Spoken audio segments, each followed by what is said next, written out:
Hello.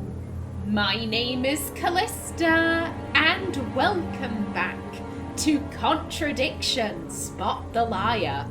In the last episode, we were going around asking people what they knew about doll burning and a mysterious XXX rated DVD we found that isn't porn. Oddly enough, it's a amateur theft video, if we can call it that. We had just asked Rebecca, which means we should head up to Eden Lodge. Also, let me start the timer. There we go. There wasn't anything... Okay, yeah, no, nothing's going on at the hall. Good stuff. Yeah, all we have left to do is ask Simon and Emma what they know. Knock, knock. A few more questions, if you don't mind. Yes. Have you seen this before? No. Don't think so. I think she's being honest there. She looked genuinely perplexed.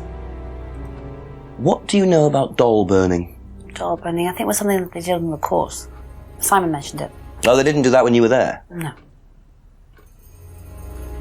Again, I can believe that. What do you know about Ryan's guitar collection? I know he plays, because he tried to buy one off me. Do you play? I used to. I used to be in a band, but I was a singer as well, so I got away with it. Singer as well? Yeah, I used to sing in a band every night. But sometimes it was in a pub, but usually at Rebecca's. What was that called? It was called Blackstone. And this guy from a record company once came to see us, and he said the band was rubbish, but that I was good. So after that, I don't think they liked me much, and then we broke up after college. Can't hide talent. Oh, hold up. Hold up, I need to... Thank you. Probably be back later. That strikes a chord. Emma,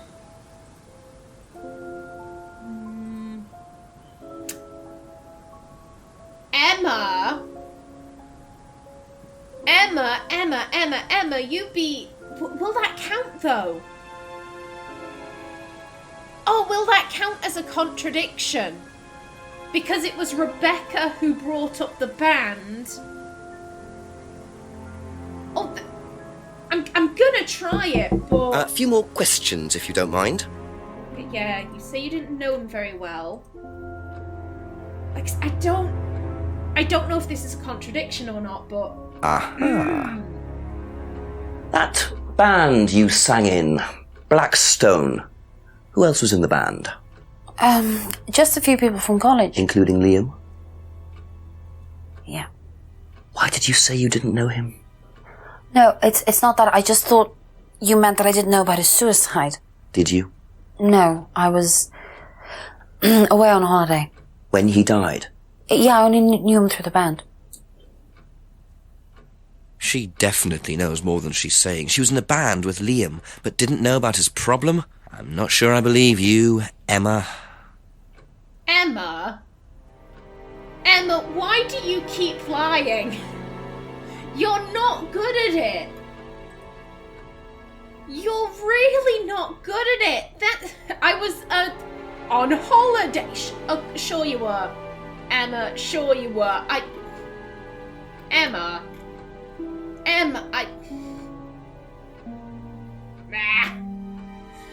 Oh, she's such a bad liar.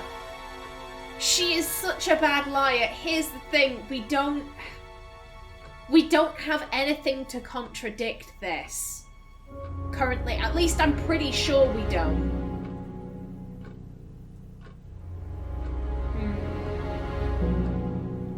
Either way, we can always come back to this. That's all for the moment. Thank you. Now then, Simon. Yes. Have you seen this before? No. No, sorry. I've said this before, but he's a really good liar. Simon is a very good liar. So on one hand, I'm inclined to believe him, but then I'm also like, ugh. I do find it interesting that someone who's a really bad liar has ended up in a relationship with someone who's a really good liar.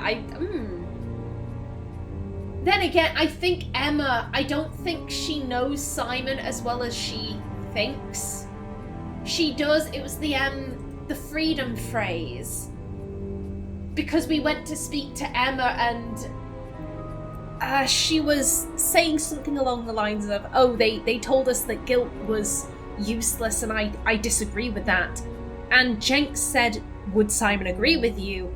And Emma said he would, but just 2 minutes prior, we had been speaking to Simon and he was like, nah, guilt is pointless. Fuck guilt. So, I get the feeling that being at Atlas has...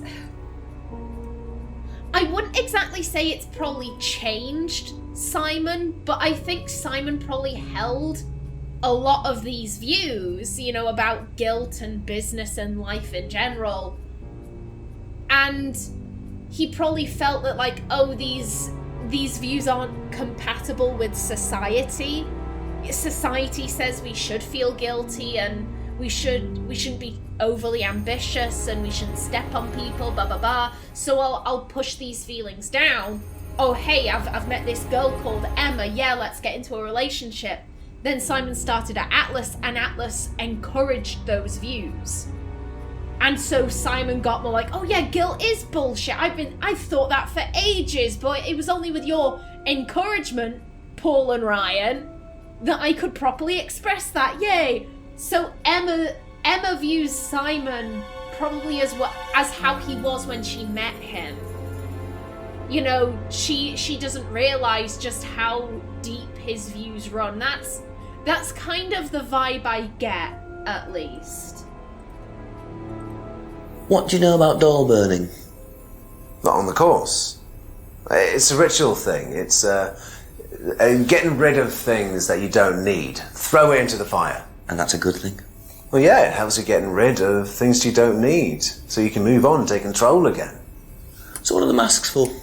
They're just to help you get into the right frame of mind. Just get you into the zone, help with the trance. A trance? Yeah. It's like self-hypnosis. We do it on the course sometimes. It's just to help you get into the right frame of mind, So you hypnotize yourself? How do you do that? Just stare into a mirror and chant something, just say the same thing over and over again. Or you could just close your eyes and put yourself into a trance. Some people can do that. And that's safe? Well, yeah. Hypnosis doesn't work the way that most people think it does. You can't just be hypnotized if you don't want to be hypnotized. But you can learn to hypnotize yourself. What did you say it was called? Auto-hypnosis? Self-hypnosis, auto-hypnosis, same thing really. I think Simon was a bit too quick to play down the role of auto-hypnosis on the course. I'll have to ask around about this. Ooh. Auto-hypnosis sounds a lot like scrying. You stare into the mirror and you focus on the things you see, blah, blah, blah. I'm gonna be honest, I don't...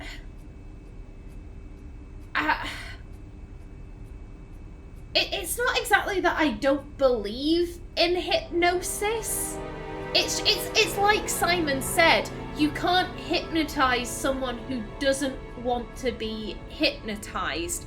It preys on people who are persuadable, easily influenced, I think. And for me, hypnotism falls into the same category as people who can claim that, I speak to the dead. Oh yeah, I hear Cousin Timmy. I can hear him. Oh no, he's getting kind of faint. Oh, if only I had £5. If only I had £5, that'd make the connection stronger. Oh, thank you for your money. Thank you for your money. Yeah, Timmy is saying to, he liked he liked sitting on the couch and watching TV with you. Yeah, of course. Like, it's just... I think it preys upon people who maybe aren't... I guess, aren't necessarily in the best place. It's like, as I said, oh my god, brain. Brain, why are you doing this to me? My brain just went blank. I'ma take a sip. Today I'm drinking apple juice. I'm probably just dehydrated, that's it.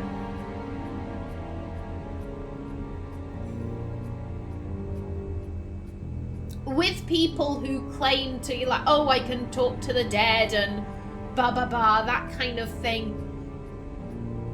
Typically the people who go and see those people are people who are mourning, they're grieving, they want answers, they want to still connect with their loved ones. And so people who encourage that, who are like, oh yeah, I can help you out with that, just give me some money, it's very predatory.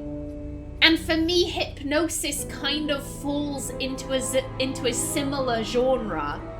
Not necessarily quite so predatory, but you have to want to be hypnotized. You have to believe in it to kind of go along with it. And so I'm like, this seems shady to me.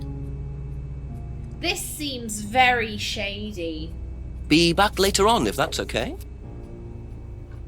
What do you know about auto-hypnosis? Do you know what auto-hypnosis is? It's some type of self-hypnosis, isn't it? Yeah. Have you ever tried it? No, I haven't. But I think Kate was into it. She learned it from when she went to Atlas. And what did she tell you about it? Not a lot, really. I think it helped her. I think she used it as a sort of self-meditation.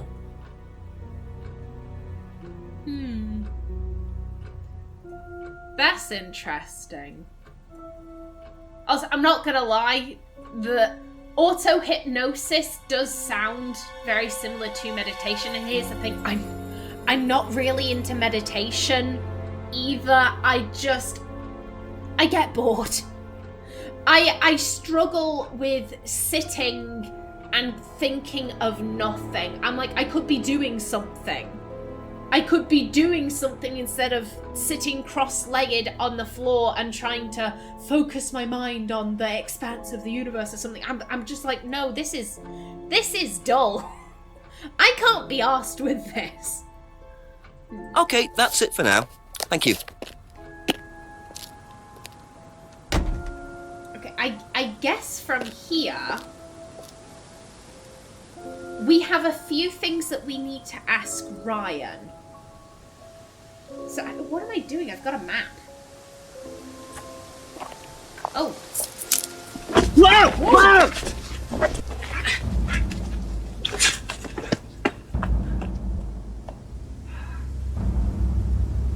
The DVD! That's all they took. It must have been deliberate. Someone clearly wanted that back. Nice and helpful of them to leave a piece of evidence behind, though.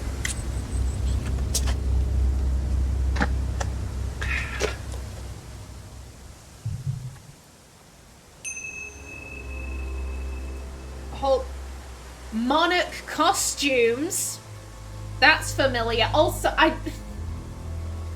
I'm sorry.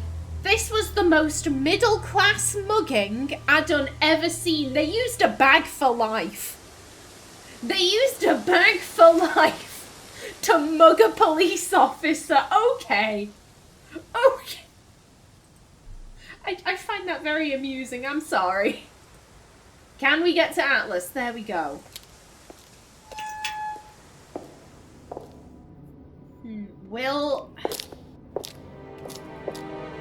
I'm gonna be honest, I'm not sure if Ryan will be free or if he'll be locked up until like 9 PM because, you know, the meeting is going on.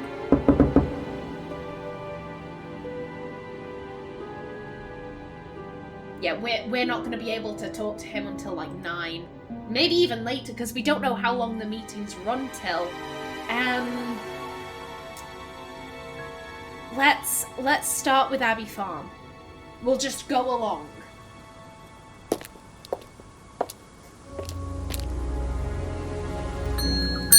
couple more questions, if that's okay. Okay, James. Do you know anything about auto-hypnosis? Ever heard of auto-hypnosis, James? Self-hypnosis. Yeah, And what do you know about it? it's another name for scrying. Some people call it auto-hypnosis, I call it scrying. Right. So you're saying scrying is just self-hypnosis? Scrying? You could scry on anything. I don't use a mirror. I can scry watching the clouds. Maybe the water on a lake in the moonlight. And when you're watching the water, what happens? Do you go into a trance? You lose yourself in your unconscious. You go deeper and deeper. You swim around. Try not to go too deep. Because if you go too deep, you start drowning. And you get dragged down to the bottom. As long as you stay swimming, you come to the surface again. Then you wake up and see the world as it really is. It's like a journey to a place people talk about, but no one's ever seen. You're thinking about Kate, aren't you? What makes you say that? She bought a mirror. Sold her one last year. Was she into using mirrors like that? No idea. But she bought one. Right. I love the sound design right there. How it got kind of weird when he was talking about auto-hypnosis, and then he was like, oh, and then you wake up and it snapped back to normal. It was such a sudden shift. That was that was some really good sound design right there. Love it. Seen this anywhere before? Nope. Great. Thanks, James. Thank you. Probably be back later.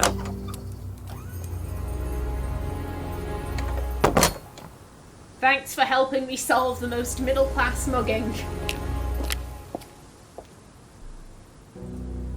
That being said, I'm pretty sure that was, Dickhead McGee.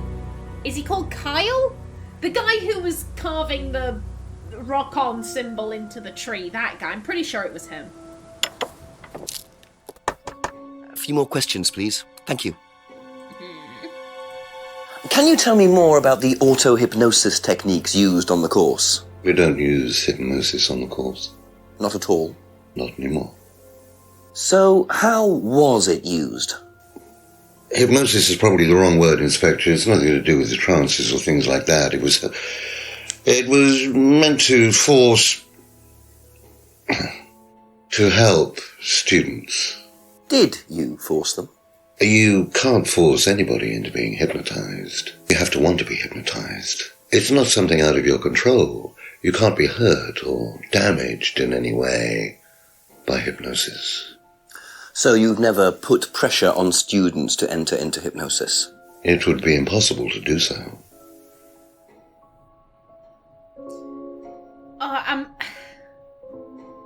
I'm not sure how much I agree with that it's impossible to be hurt or damaged by hypnosis, because again, it relies so much on belief and wanting to believe and wanting to enter this state.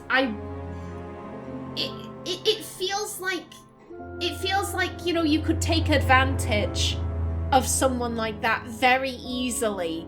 And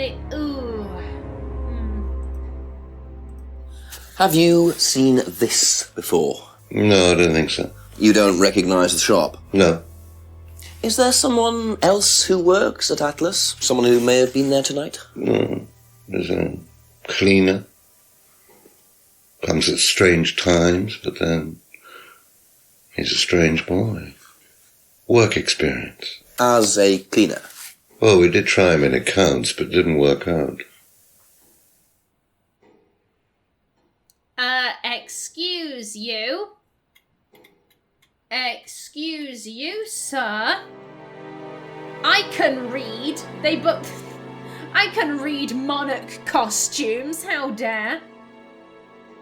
Aha. Do you visit monarch costumes a lot? No. I used to go in there occasionally. Why? But you do know the shop. Yes, of course I do. You see, Paul, I thought you said You didn't know where this bag was from. Well, maybe I do.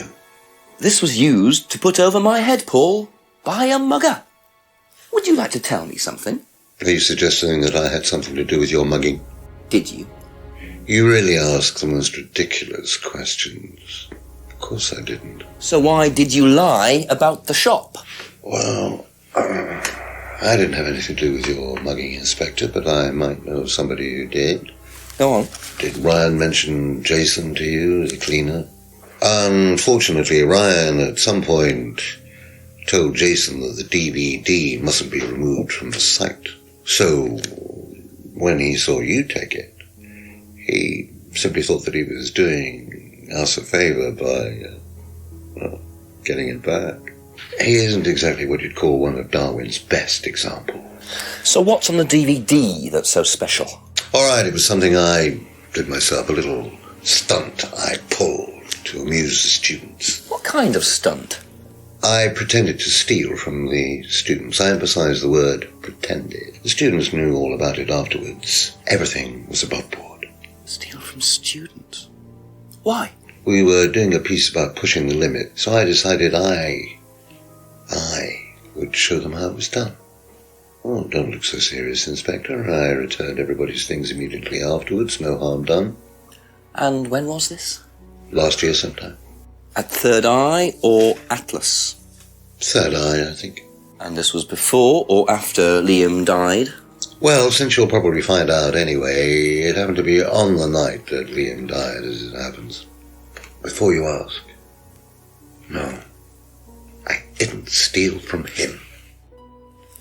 Do you think it's a good idea to encourage students to steal, Paul? I wasn't encouraging students to steal. Policemen are so literal. Life is shades of grey, Inspector.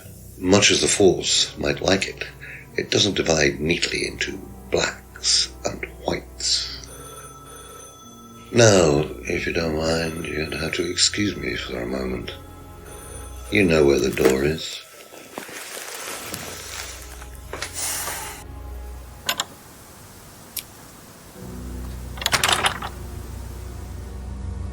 I see he was quick enough to claim he didn't steal from Liam. What kind of stunt was that anyway?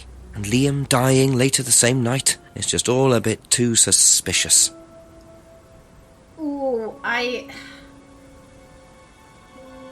The more this goes on, the more this feels like psychological conditioning. I don't know why, but as he was speaking, I was having flashbacks to Milgram's study. I hope he was called Milgram. I have in my head, you know what, I'm gonna double check that. I remember the study. I might have gotten the psychologist's name wrong, but basically after World War II, considering that, most people thought that Germany is responsible for 2 world wars, one of which, so many atrocities were done. Therefore, the German people must just be naturally predisposed towards being evil. Like that must be how it is. And I think it was Milgram. I was correct. Thank you. Milgram decided, okay, well, we're going to study that. Are the Germans naturally evil? So he put an ad in it was a New England newspaper inviting people to go to Harvard University for an experiment. They would be paid, I have in my head that it was like $20 to $50, somewhere thereabouts. Not much, but like a decent amount for an afternoon. And, people arrived. I believe they were looking for... It was only open to men. It could have been white men only. All of the clips I've seen from that experiment were white dudes. I can't remember any men of colour in that experiment, but they might just have not been filmed. I don't know. I really don't feel like I need to go into Milgram. I'm sure that everyone watching this knows what Milgram is, what he did. And the quickest recap that I can give They were told that it was an experiment into memory, however, it was actually an experiment into obedience. They hypothesized. I can speak, I swear I can. They hypothesized that something like 99% of people would refuse to do the study. You had to give a guy electric shocks. The guy was an actor, he wasn't actually being shocked. They were playing recordings of him screaming and being like, I'm in pain, please no. Basically they thought that 99% of people would maybe do one shock and then be like, no, this is evil, this man's in pain, we're not going to do it. And the 1%, that is equating for the percentage of the population that is, clinical psychopaths. People with some kind of mental disorder where they don't have much empathy. However, I can't remember the exact statistic, but most people completed the study. Most people went along with it because there was a guy in a lab coat being like, please continue with the study. Please press the button. Please administer the electric shock. Every time they said, I don't want to do this. He didn't stop them. He didn't physically force them to do anything. He was just there saying, please continue. Please continue with the experiment. So I'm getting those vibes. I am getting those vibes, and it is freaking me out. I don't...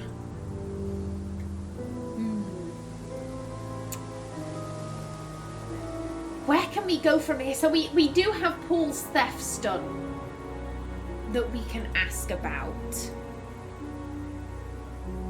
Yeah, we've shown Paul that, so I guess we'll just continue going from left to right.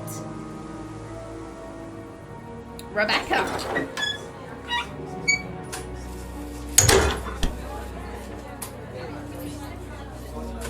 Ask you a couple more things, please.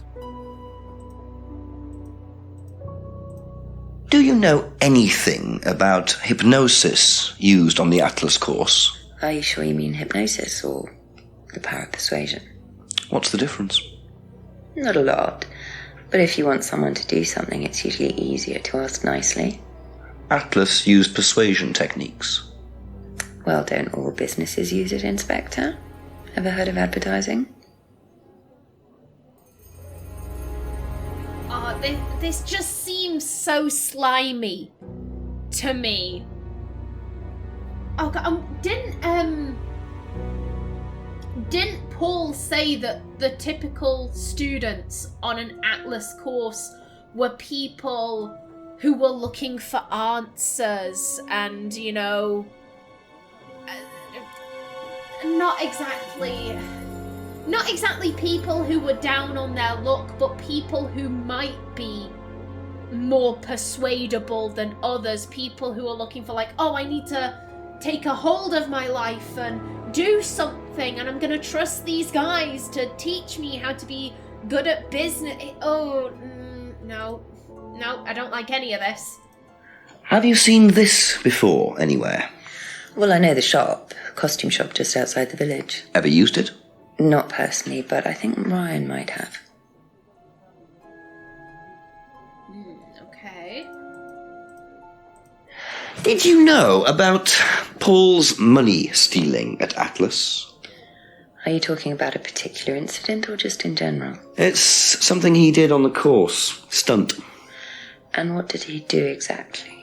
Oh, well, he pretended to steal from the students. That doesn't ring a bell. Paul's stunts usually involve throwing fancy dress parties with scantily clad girls or women dressed as nurses. That's his usual fetish. When was the last party he threw? Sometime in the summer. I didn't stay long.